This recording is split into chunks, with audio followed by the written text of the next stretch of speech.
Bom, gente, então para o vídeo aula aqui de hoje vamos falar um pouquinho dessa parte de metabolismo energético, né? Pegando tanto a respiração celular quanto a fermentação, né, alcoólica e lática, e também a parte de fotossíntese. As primeiras noções, então, vamos falar aqui sobre a bioenergética, né? Que se trata justamente desse estudo, né, desse conjunto de reações metabólicas que nossa célula realiza para produzir energia para o nosso corpo funcionar, né, no cotidiano. Qualquer coisa que ele for fazer, ele precisa de energia. A nossa energia, ela vai ser armazenada, né, nessa forma de ATP, por isso que eu botei o ATP aqui, que eu vou explicar mais à frente. Como eu falei aqui, então, temos os processos de respiração celular, de fermentação e de fotossíntese que nós vamos abordar. Dentro das nossas células, então, a gente está constantemente produzindo e gastando essa energia. E para que essa energia, né, que é uma coisa que ela não é material, né, ela é uma coisa, enfim, ela não seja dissipada, ela vai ser armazenada pelas células, então, como eu falei, chamadas de ATP, que se chamam adenosina trifosfato. Ou seja, é uma adenosina ligada a 3 fosfatos, né? Dessa forma, o conjunto de ligações covalentes, né, que vão ligar essa adenosina aos fosfatos, vão concentrar energia. E vai ser dessa forma que o nosso corpo ele vai armazenar essa energia, por meio dessas ligações covalentes que vão formar a molécula de ATP, certo? Bom, para que a célula possa então se utilizar dessa energia que foi armazenada em ATP, vai ser realizado um processo de hidrólise, ou seja, uma quebra da molécula de ATP utilizando a água, certo? E aí, essa molécula de ATP ela vai se quebrar em uma molécula de ADP, ou seja, adenosina difosfato, e uma molécula solta de fosfato, que vai ser um fosfato livre ou um fosfato inorgânico. E aí, quando você rompe essa ligação covalente, então, que é onde estava armazenada a energia, você vai ter essa energia, então, liberada para ser utilizada em processos futuros no nosso organismo.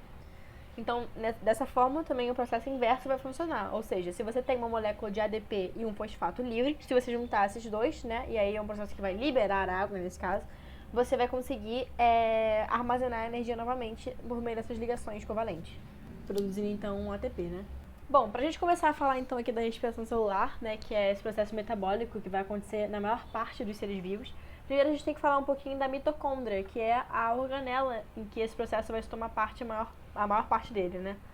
Sobre a anatomia dessa organela, a gente vai falar aqui que ela tem uma dupla membrana, né, tanto externa quanto interna, lembrando que a membrana interna vai ser chamada de crista mitocondrial. Também tem o espaço intermembranas, que é o lugar, né, entre as membranas ali, e a matriz mitocondrial, que é o mais centro, né, a região mais central da mitocôndria. Aqui eu tenho, então, uma fotinha da mitocôndria para mostrar para vocês, né? A gente tem aqui, então, a matriz, que é essa região aqui central. Temos a crista ou membrana interna, que é essa partezinha aqui, e a membrana externa. E esse espaço aqui entre as membranas é chamado de espaço intermembrana. Essa organela ela vai ser muito estudada por duas teorias principais que vão falar sobre essa organela, né? Temos primeiramente a teoria endossimbiótica, que vai falar que pelo fato de que ela apresenta DNA circular e ribossomos próprios, além dessa dupla membrana e de uma capacidade de autoduplicação, acredita-se que essa organela ela foi no passado uma bactéria que teria sido fagocitada, ou seja, que ela teria sido englobada, né, meio que ingerida, entre aspas, por uma célula eucarionte numa relação simbiótica. Ou seja, já que essa bactéria tinha capacidade de produzir energia, ela poderia facilitar, né, para essa célula eucarionte, enquanto para essa bactéria ela teria a proteção de estar dentro da célula eucarionte, por isso que era uma relação simbiótica, ou seja, que favorecia ambas as partes. Já a teoria Eva mitocondrial vai falar que no processo de fecundação, como apenas a cabeça do espermatozoide vai penetrar o ovócito, né? E somente a peça intermediária vai concentrar as mitocôndrias, né? Acredita-se que todas as nossas mitocôndrias sejam de origem exclusivamente materna, porque você não tem a penetração. Ó, se a gente analisar essa imagem aqui, a gente percebe que as mitocôndrias estão concentradas nessa partezinha aqui do espermatozoide. Só que quando ele entra o ovócito, ele vai ser cortado aqui nessa linha vermelha. Então, apenas essa parte da cabeça que vai entrar no ovócito. Isso aqui tudo vai ficar para fora. Então, não teria como as mitocôndrias do pai, né, serem introduzidas no bebê, no zigoto. Porque ele não vai adentrar o ovócito, que vai misturar com o material genético da mãe. Então, na teoria, né, por isso que a gente chama de teoria Eva mitocondrial, todas as nossas mitocôndrias, né, seriam exclusivamente maternas. Bom, então agora que a gente já entendeu um pouco mais sobre a mitocôndria, né, sobre essa organela, a gente vai falar agora um pouco exclusivamente da própria respiração celular.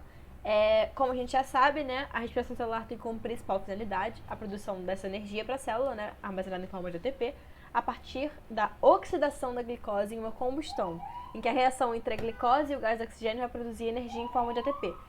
E, né, que você vai ter a junção do ADP, da adenosina de fosfato com um fosfato. Isso vai gerar gás carbônico e água como produtos. Então, tudo isso aqui que eu falei está especificado nessa relaçãozinha aqui que está escrita aqui. Basicamente, quando a gente junta a glicose com o oxigênio, a gente vai ter essa oxidação da glicose, que vai gerar essa reação, né? Que nesse processo da reação vai ser produzido o ATP, e isso vai ter como produtos, né, a produção de gás carbônico e de água. E aí, a questão toda da respiração celular que a gente estuda é esse processo que ocorre nessa setinha aqui. Porque essa reação, né, que vai ser daqui para cá, ela vai ser dividida em 3 etapas: a glicólise, o ciclo de Krebs e a fosforilação oxidativa. E a gente vai estudar cada uma delas, uma por uma, para entender como é que vai ser essa produção final de ATP. Bom, o processo de glicólise, ele vai ser realizado no citoplasma, então a gente ainda não está falando aqui da mitocôndria, certo? E vai ser um processo assim que, como o próprio nome diz, vai ter uma glicólise. Então você vai ter a quebra da molécula de glicose em 2 moléculas de ácido pirúvico, ou de piruvato, né, tanto faz. E com cada uma sendo 3 carbonos cada. Além disso, o que vai acontecer aqui? Você vai ter também a atuação dessa coenzima chamada de NAD, e que ela vai basicamente servir como um aceptor de hidrogênios, ou seja, ela vai retirar os hidrogênios, né, parte dos hidrogênios da molécula de glicose. Então é como se basicamente você entregasse ali o átomo de hidrogênio para aquela coenzima, e ela vai devolver, né, esse hidrogênio no final do processo, que a gente vai entender um pouquinho mais à frente, certo? E é importante lembrar também que esse processo, né, de aceptar os hidrogênios, ou também os elétrons, no caso, nesse momento, vai ser chamado de redução dessa coenzima NAD. Então, existe esse nome de redução que pode aparecer em algumas questões de prova, é importante a gente ter noção desse nome. Então, sempre que a coenzima NAD ela pegar hidrogênios ou elétrons, ela vai estar se reduzindo, certo? Sobre a questão, então, aqui do ATP, né, o que está importando pra gente, essa quebra, nesse processo de quebra, ele vai utilizar 2 ATP, mas como ele vai produzir 4 ATP no total, a gente vai terminar com um saldo energético de 2 ATP por molécula de glicose nessa primeira etapa da glicólise, né? Na segunda etapa do ciclo de Krebs, a gente vai ter que, primeiramente, entender como é que a gente vai chegar nesse ciclo de Krebs, né? Então, primeiramente, a gente vai ter o adentramento desses 2 piruvatos que foram gerados na glicólise pela mitocôndria, né? Porque antes a gente tinha feito isso no citoplasma, agora a gente tem que adentrar a mitocôndria. Como é que a gente vai fazer isso? Por meio de uma proteína canal, porque vamos lembrar que a mitocôndria ela vai ter aquela membrana externa também, né? E essa membrana externa ela vai ser apolar, e como o piruvato ele vai ser polar, a gente precisa dessa proteína canal para poder conseguir introduzir esses piruvatos dentro da organela. Já no interior da mitocôndria, essas moléculas de ácido pirúvico vão sofrer tanto de descarboxilação, ou seja, de perda de CO2, ou seja, gás carbônico, também da desidrogenação, que é a mesma coisa que teve no processo anterior dessa coenzima NAD atuando e retirando os hidrogênios. E isso tudo, depois de todos os processos, né, de descarboxilação e de desidrogenação, vai ter a formação de um complexo de 2 carbonos, que vai ser denominado de acetil. Então a gente vai ter, a partir do ácido pirúvico, né, cada um dos ácidos pirúvicos vão gerar uma molécula final chamada de acetil. Nesse momento, a coenzima A, também chamada de CoA, né, tanto faz, ela vai se ligar a cada um desses 2 acetis gerados e vai meio que como um ganchinho, né, vai pegar eles e vai introduzi-los no ciclo de Krebs, que também tem o nome de ciclo do ácido cítrico, porque vamos lembrar que ciclo de Krebs vem de um cientista, né, chamado com o sobrenome Krebs, e por isso tem esse nome. Mas, bioquimicamente, ele também pode ser chamado de ciclo do ácido cítrico, que vai ocorrer dentro da matriz mitocondrial, ou seja, naquela região central ali da mitocôndria. E aí, nessa formação geral básica, que a gente não precisa saber, então, de todos os produtos e de todos os processos que vão acontecer no ciclo de Krebs. A única coisa que a gente tem que entender é que esse acetil, depois que ele entrar no ciclo de Krebs, ele vai sofrer uma série de reações, e no total, das 2 voltas, né, que ele vai gerar, né, cada um dos acetis, eles vão produzir, né, isso que é importante a gente saber. Essas moléculas que estão aqui embaixo. Então, 4 gás carbônico, 6 NADH, 2 FADH. O FADH aqui ele é a mesma coisa do NADH, ele também vai servir como receptor desses hidrogênios. E 2 ATP por molécula de glicose, ou seja, é nessa etapa que vai ser produzido também o gás carbônico que a gente inspira. Quando a gente, porque a gente tem toda essa noção, né, de que a gente inspira gás oxigênio, e esse gás oxigênio que a gente inspira vai ser utilizado justamente na respiração celular, né? E a gente expira gás carbônico, e vai ser nessa etapa do ciclo de Krebs que a gente vai produzir esse gás carbônico que a gente expira, certo? Aqui eu tenho um processo de resumido, então, que a gente tem aqui o ácido pirúvico entrando, né, e sofrendo aqui a descarboxilação, aqui sofrendo a desidrogenação, e a coenzima A atuando sobre essa molécula de acetil, né, que foi gerada. para poder adentrar no ciclo de Krebs. E aí vai ter aqui o ciclo de Krebs, ou o ciclo do ácido cítrico, como está aqui, gerando gás carbônico, NADH, FADH e também o nosso ATP. Para esse aqui. Para nossa terceira e última etapa, então, a gente vai ter aqui a fosforilação oxidativa, que também tem o nome aqui de cadeia transportadora de elétrons ou cadeia respiratória. Esse processo vai acontecer na crista mitocondrial, ou seja, naquela membrana mais interna da mitocôndria. E nessa membrana, né, vai se localizar uma série de enzimas chamadas de citocromos. Não precisa saber esses nomezinhos não, mas só para vocês saberem um pouquinho, né? E aí, o que vai acontecer? Essas enzimas, né, esses citocromos, eles vão servir como um canal para a devolução desses hidrogênios capturados pelas coenzimas NAD e FAD durante todo esse processo e jogá-los no espaço intermembrana. Então aqui eu tenho uma representaçãozinha, ó. Você vê aqui o FAD ou o NAD, né, enviando os hidrogênios para essas várias enzimas que tem aqui nesse meio desse espaço aqui, que vai ser a crista mitocondrial. Então, você está saindo aqui da matriz mitocondrial, passando pelo espaço da crista mitocondrial para poder mandar esses hidrogênios para o espaço intermembrana, certo? Então, o que vai acontecer? Depois que vai ter essa concentração de H+, nessa área mais externa, né, na região intermembrana, porque eles estão jogando esse H+, para esse lugar, o gradiente hidrogeniônico vai aumentar e, consequentemente, o nosso pH ele vai diminuir.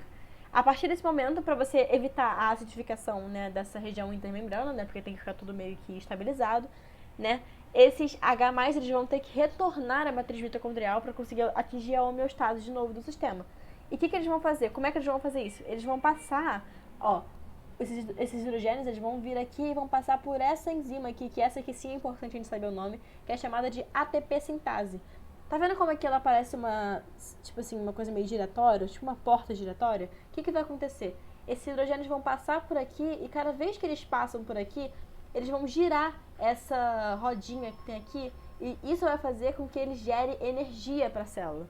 Ou seja, cada vez que eles passam por esse movimento giratório naquela rodinha, eles vão liberar energia ao juntar o ADP no fosfato e vão produzir 28 moléculas de ADP por molécula de glicose. Ou seja, vai ser nesse momento da fosforilação oxidativa em que a gente realmente vai ter o nosso produto, né, de energia maior durante a respiração celular. Além disso, esse hidrogênio mais, né, que vai ficar na matriz mitocondrial agora, né, que ele voltou depois de passar pela ATP sintase, ele vai ser capturado pelo gás oxigênio que a gente inspirou, então é aí que ele vai ser utilizado.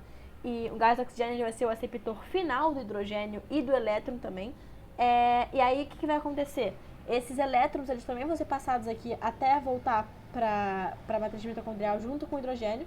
Eles vão reagir junto com o oxigênio, tanto o elétron contra o H+, quanto o oxigênio, para gerar água. Então, por isso que na nossa respiração celular, a gente vai ter a produção de água também como produto final, certo?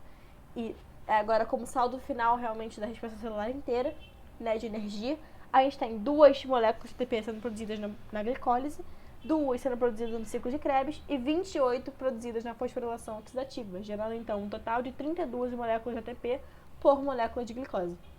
Bom, fechamos aqui então o processo de respiração celular. Vamos agora entender a fermentação, né, que ela é dividida tanto em alcoólica quanto lática. E uma coisa que já é diferente de cara da respiração celular para fermentação, né, é que a fermentação ela vai ser um processo anaeróbico, ou seja, ela não necessita do uso de oxigênio. E por isso, né, ela vai ter uma rápida execução. Ela não vai ter tantas etapas assim quanto a respiração celular. E ela vai ocorrer exclusivamente no citoplasma. Ela não vai precisar de nenhuma organela para poder funcionar. Só que como consequência disso tudo, ela também vai ter um saldo energético muito menor do que a respiração celular. Que enquanto ela tinha 32 ATP como saldo, a fermentação vai ter apenas 2 ATP como saldo final.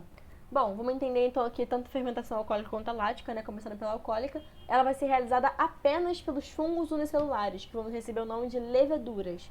Ela vai ser responsável pela produção tanto de massas quanto de bebidas alcoólicas e do bioetanol, que é o combustível utilizado também. Assim como a respiração celular, então, o seu processo também vai ser iniciado pela glicólise, ou seja, você vai ter ali a desidrogenação, né, da molécula de glicose, que vai gerar ali o ácido pirúvico. Só que depois disso, você também vai ter um processo de descarboxilação e de reidrogenação, então vai repor esse hidrogênio que foi tirado, fazendo com que o produto final dessa reação toda seja o etanol e não o ácido pirúvico. Já a fermentação lática, ela vai ser realizada por bactérias, como na produção de laticínios, e também pelas nossas próprias células musculares durante exercícios de alta intensidade e de curta duração. Porque vamos lembrar que esses exercícios vão precisar de uma geração de energia muito rápida, porque eles são de alta intensidade ali. Só que justamente pelo fato da fermentação ela ser de mais rápida execução, porque ela é um processo anaeróbico, a gente pode fazer ela mais rapidamente, mesmo que ela tenha um saldo energético menor. E isso vai ser mais eficiente para o nosso corpo durante esse período, já que é um exercício de curta duração. Porque se fosse um exercício de longa duração, a fermentação não seria suficiente para poder manter esse exercício lá com toda a potência por tanto tempo. Mas ela é muito mais rápida do que a respiração celular. Então ela é mais eficiente nesse processo. Assim como a fermentação alcoólica, então, ela também vai iniciar com o processo de glicólise, né? Com a desidrogenação da molécula de glicose. Só que o ácido pirúvico gerado, ele não vai passar pelo processo de descarboxilação. Ele apenas vai ser reidrogenado, produzindo ali o ácido lático.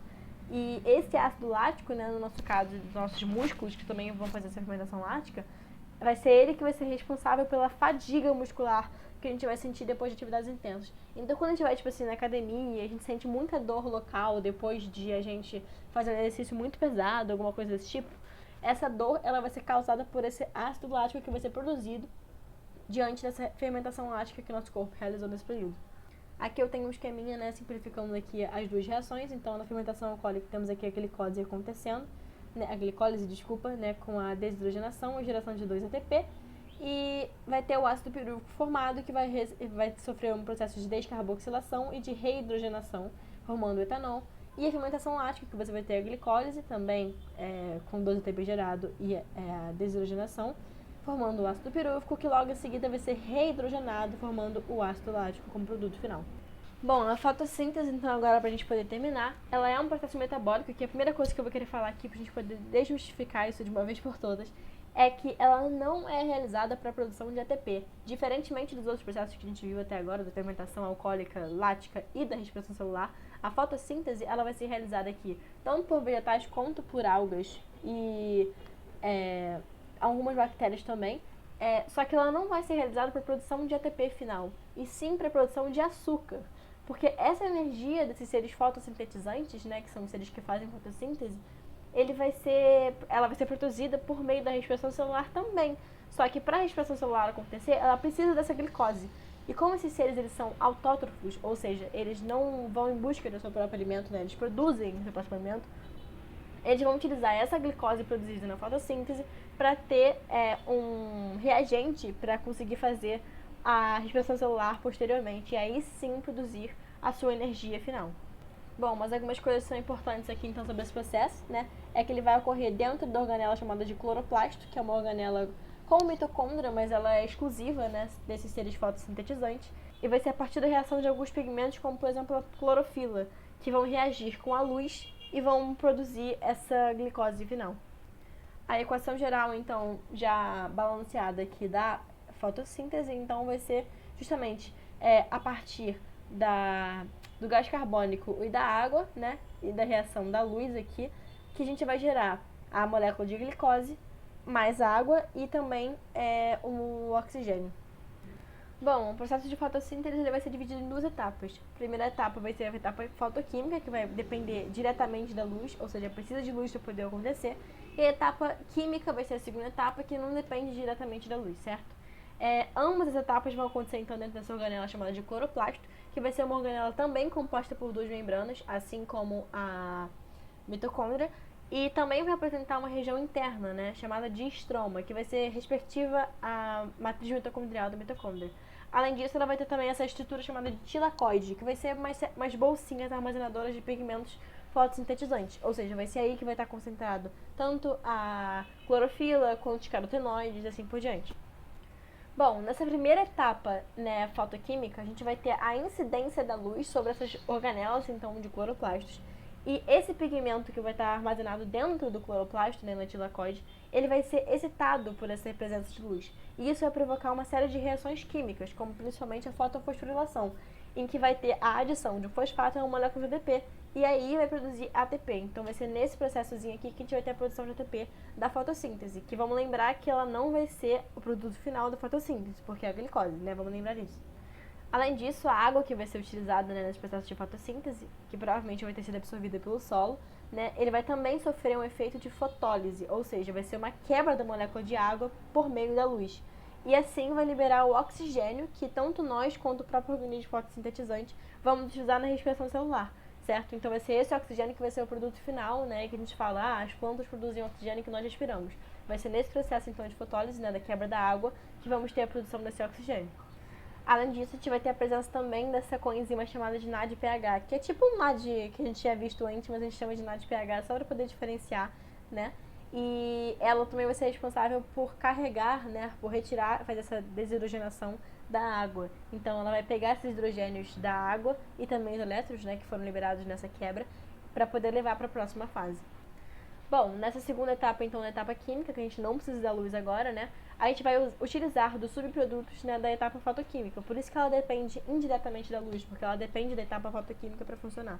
Enfim, na etapa química, então, tanto o ATP produzido com a fotofosforilação, quanto o NADPH, né, que vai ter pegado ali o hidrogênio da fotólise, da água, eles vão adentrar o ciclo de Calvin-Benson, ou o ciclo das pentoses, né, tem esses dois nomes.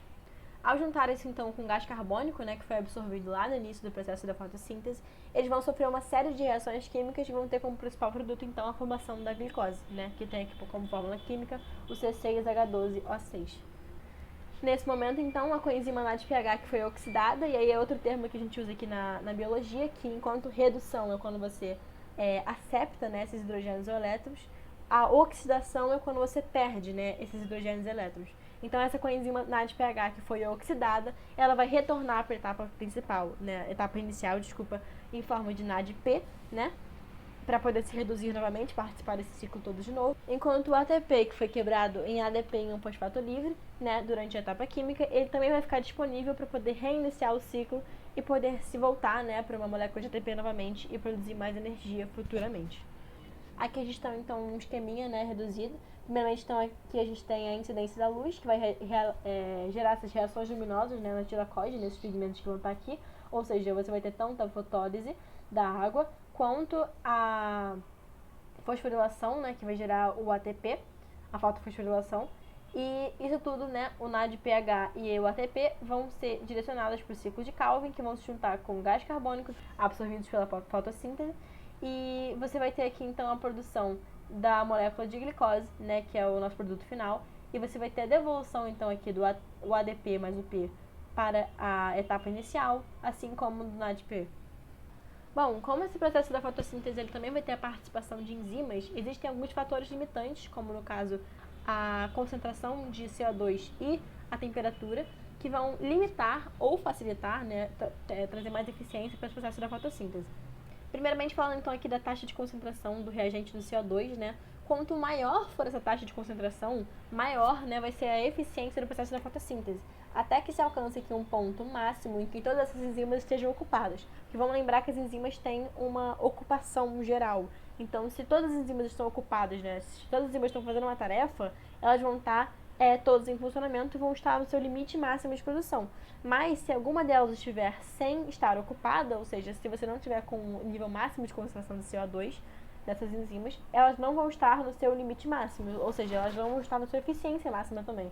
Por isso que quanto maior a quantidade de CO2, maior vai ser a eficiência das enzimas, até o certo ponto que elas vão estar todas ocupadas e vai chegar num limite aqui e vai se estabilizar esse crescimento de eficiência, né?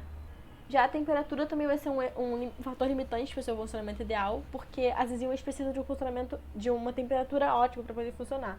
Se elas não estiverem nessa temperatura ótima, elas podem sofrer um processo de desnaturalização, ou seja, elas vão meio que se quebrar, não vão ficar na sua forma necessária.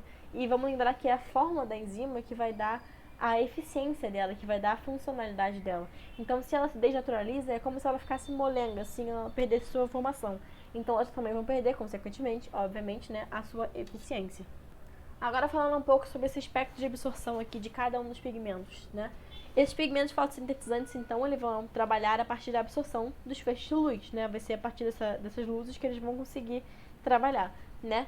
E nesse sentido, vai ser dependendo do comprimento de onda, ou seja, da cor da luz que for incidida sobre esses pigmentos, a taxa de absorção vai ser diferente dependendo das suas características. Então, se a gente analisar aqui o gráfico, a gente tem aqui tanto a clorofila A quanto a B, quanto os carotenoides. Cada um desses pigmentos ele vai ter uma eficiência maior dependendo de qual a luz que vai estar sendo incidida sobre ele.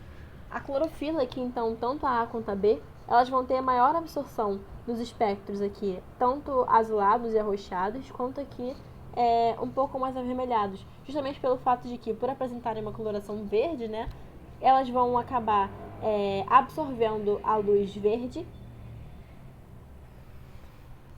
Elas vão acabar, então, refletindo aqui a luz verde e absorvendo as demais cores muito melhor. Já os carotenoides, né, por apresentar uma coloração alaranjada, vai ter maior eficiência aqui nas regiões azuladas e arroxeadas, enquanto nas regiões mais quentes, né, alaranjadas e vermelhas, ela vai ter uma péssima eficiência, porque vai ser justamente essa cor alaranjada que vai fazer com que ela reflita mais dessa luz alaranjada, né?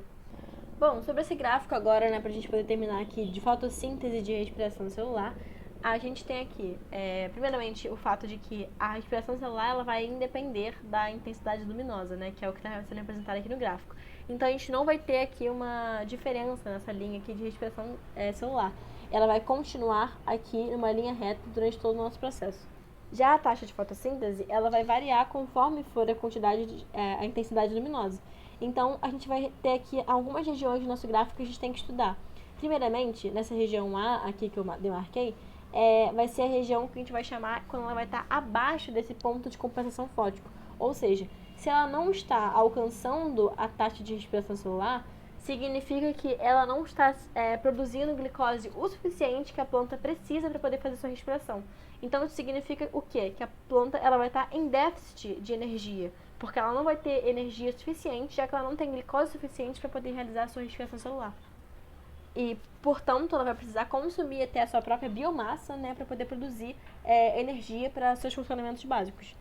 Agora, já quando ela alcança esse ponto de compensação fótico aqui, a taxa de respiração e a taxa de fotossíntese vão estar equilibradas. Então, você vai estar produzindo exatamente a quantidade necessária de glicose para poder fazer a sua respiração celular e gerar a sua energia, certo? Já aqui a região B é quando você tem um excedente, ou seja, você está produzindo mais glicose do que você precisa efetivamente para poder fazer a sua respiração celular. Então, esse excedente ele vai acabar transformando em biomassa, ou seja, vai gerar um crescimento para essa planta, para esse organismo, certo? E a gente também tem aqui um ponto de saturação luminosa, que é quando a gente alcança o limite máximo, né, na fotossíntese. E aí isso daqui vai ser provavelmente definido por conta dessa questão da temperatura máxima, né, temperatura ótima, e pela concentração de CO2 no ambiente. Quando ele alcança esse ponto de saturação máxima, ele vai chegar no seu máximo, ou seja, ele vai estar produzindo o máximo que ele consegue de glicose para a fotossíntese. Por fim, então aqui a gente consegue fazer uma relação entre fotossíntese e respiração celular, que a partir desse estudo, né, desses dois processos metabólicos, a gente vai perceber que eles estão muito interligados, de modo que um depende do outro para funcionar. Porque enquanto a fotossíntese vai utilizar gás carbônico e água para produzir o gás oxigênio e a glicose, a respiração celular necessita justamente desses produtos para poder funcionar e fornecer energia ao organismo. E vai ter também como subproduto o CO2 e a água. Então vai ser uma interdependência de produtos ali. Enquanto um vai produzir os produtos que o outro precisa para funcionar. Então a gente percebe aqui que um organismo que realiza apenas respiração celular não sobreviveria sem a fotossíntese, que é quem produz o oxigênio para fazer a respiração celular. Da mesma forma, o organismo que faz fotossíntese não sobrevive sem a respiração celular, porque ele precisa da energia produzida aqui para poder fazer esse processo daqui também. Por fim, só como um adendo, a gente também vai ter sempre a liberação de energia, às vezes como energia térmica para o ambiente, mostrando que nada se cria, né, e tudo se transforma na natureza, que é a lei que a gente mais estuda até na física, nesse sentido de que não há perda de matéria nunca, nem de energia, certo? Então essa vai ser a aula de hoje, gente. Qualquer dúvida podem escrever aí, me falarem, que eu vou tentar responder todo mundo. Valeu, galerinha!